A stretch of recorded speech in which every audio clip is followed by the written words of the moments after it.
ಇಲ್ಲ. ನಾನು ರೈತ ಇನ್ಫಾರ್ಮೇಷನ್ದಲ್ಲಿ ಮಾಹಿತಿ ಪಡೆಯುತ್ತ 9 ಮಂತ್ಸ್ ಆಯಿತು. ಅವರು ಶಾಲಾ ದಾಖಲೆಗಳಲ್ಲಿ 3ನೇ ಕ್ಲಾಸ್ನಿಂದ 10ನೇ ಕ್ಲಾಸ್ವರೆಗೆ ಎಲ್ಲಿ ಕೂಡ ಅವರು ಜಾತಿ ನಮೂದಿಸಿಲ್ಲ. ಅವರು ಒಳ್ಳೆಯ ಚಿನ್ನದಾಸರು. ಆದ್ದರಿಂದ ಅವರಿಗೆ ನಮ್ಮ ಮಾದಿಗ ಸಮಾಜದ ಪ್ರಾಶಸ್ತ್ಯ ನೀಡಬಾರದು. ಒಂದು ವೇಳೆ ಅವರ ಅಪ್ಪ ಮತ್ತು ವಸಂತಕುಮಾರ್ ಪಕ್ಷಕ್ಕಾಗಿ ದುಡಿದಾರ, ವಸಂತಕುಮಾರ್ ಪಕ್ಷಕ್ಕಾಗಿ ದುಡಿದಾರ ಅನ್ನೋದು ಭಾಳ ಅದೇ ಓಣಿ ಮನುಷ್ಯ ವಸಂತಕುಮಾರ್. ನಾನು ಒಂದೇ ಸಲ ನಗರಸಭಾ ಸದಸ್ಯರಾದವರು. ನಾನು ಇಂಡಿಪೆಂಡೆಂಟು, ಅವರು ಕಾಂಗ್ರೆಸ್ ಪಕ್ಷ. ಅವ್ರ ಬಗ್ಗೆ ನನಗೆ ಜಾಸ್ತಿ ಗೊತ್ತಿರ್ತದೆ, ನನ್ನ ವಯಸ್ಸಿಗೆ ಅವರು ಸಣ್ಣವರು. ಆದರೆ ಅವರು ನಮ್ಮ ಸಮಾಜದ ಹಿತದಲ್ಲಿ ಇಟ್ಕೊಂಡಿದ್ದಾರೆ. ನಮ್ಮ ಸಮಾಜ ಸ್ವಲ್ಪ ಭಯಸ್ಥರು.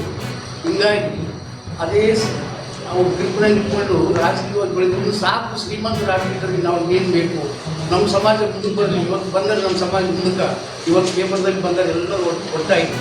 ಆ ಥರ ನಮ್ಮ ಸಮಾಜ ಮುಂದಕ್ಕೆ ಬಂದರೆ ಅಂತ ಇಟ್ಕೋತಾನೆ. ಆತನಿಗೆ ಕನ್ವಿಕ್ಷನ್ ಆಗಿ